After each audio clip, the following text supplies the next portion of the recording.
మీతో ఎవరితో సంబంధం లేని ఈ నర్సు మీరా వల్లనే మీరు బయటపడగలిగారు.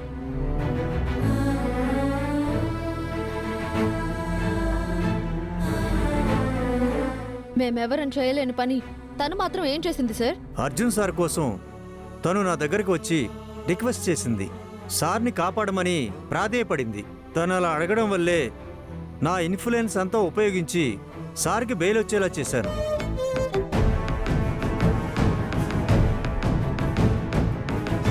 నా కొడుకు అరెస్ట్ అవ్వడానికి కారణమే అది. మళ్ళీ అదే వచ్చి మీ కాళ్ళ మీద పడిందా? బాక్స్ పోగొట్టిందే తను. చేసిన తప్పు ఒప్పుకొని మీ కాళ్ళ మీద పడి ఉంటుంది. అందులో తన గొప్పే ఉంది. ఒక రకంగా ఈవిడ గారే మా మామయ్యని అరెస్ట్ చేయించింది. ఇప్పుడు ఈవిడ గారి వల్లే మా మామయ్య బయటపడ్డారు. ఇందులో గొప్పేముంది? చేసిన తప్పు ఒప్పుకోవడానికి చాలా ధైర్యం కావాలి. ఈ మీరా వల్లనే బాక్స్ పోయి ఉండొచ్చు. దాని కారణంగా సార్ అరెస్ట్ అవ్వగానే తను చేతులు దులుపుకుని వెళ్ళిపోయి ఉండొచ్చు. కానీ తను నా దగ్గరికి వచ్చి చేతులు జోడించి ప్రార్థించాల్సిన అవసరం లేదు కదా. తప్పు చేసింది చేసిన తప్పుని సరిదిద్దుకుంది, అంతేగా? అంత మంచితనం ఎవరికుంటుందండి? ఈ రోజుల్లో కన్నబిడ్డల ఆస్తి కోసం తల్లిదండ్రుల్ని అనాథాశ్రమంలో వదిలేసి వస్తున్నారు. అలాంటిది మీ కుటుంబంతో ఏ సంబంధం లేని ఈ మీరా మీకోసం ఎంతో తాపత్రయపడింది.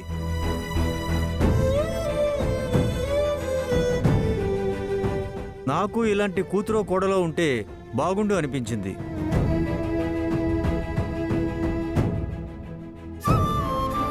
అచ్చమ్మ అహల్య అత్తలాగే మీరు. మా అత్తయ్య ఉన్నా కూడా ఇలాగే చేసేది. అవును సార్, ఇంతకు ముందు కూడా ఇలాగే మా నాన్న చెయ్యని నేరానికి జైలుకి వెళ్తే అప్పుడు అహల్య ఆ నిందని తన మీద వేసుకొని స్టేషన్కి వెళ్ళింది, కోర్టుకి ఎక్కింది.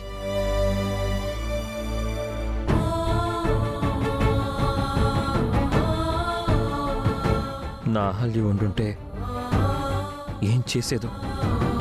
ఇప్పుడు మీరా గారు కూడా అదే చేశారు. ఈ మీరానే నీ అహల్య గౌతమ్. ఈ విషయం మీ ఇంట్లో ఎవరికీ చెప్పొద్దని తను నా దగ్గర మాట తీసుకుంది. అందుకే నేను మీతో చెప్పట్లేదు. వెల్డన్ మీరా, నిజంగా నువ్వు చాలా great. I appreciate you. Thank you sir. Arjun సార్ని బయటికి తీసుకొచ్చారు. Thank you so much sir. ఇది చిన్న రిలీఫ్ మాత్రమే. నా ఇన్ఫ్లుయెన్స్ ఉపయోగించి మీకు బెయిల్ తెప్పించగలిగాను. కానీ మనకెక్కువ టైం లేదు. ఇంకొక 5 రోజుల్లో ఆ బాక్స్ తీసుకురాకపోతే మిమ్మల్ని డైరెక్ట్గా కోర్టు మార్షల్ చేస్తారు. ఈసారి పోలీసులు కాదు, మన ఆర్మీ వాళ్లే రంగంలోకి దిగుతారు. అప్పటికి నా చేతుల్లో ఏమీ ఉండదు సార్. మీరేం చేస్తారో నాకు తెలియదు గౌతమ్. 4-5 డేస్లో ఆ బాక్స్ తీసుకొచ్చి మాకు అప్పచెప్పాలి. లేదంటే సార్కి రిస్క్ అవుతుంది.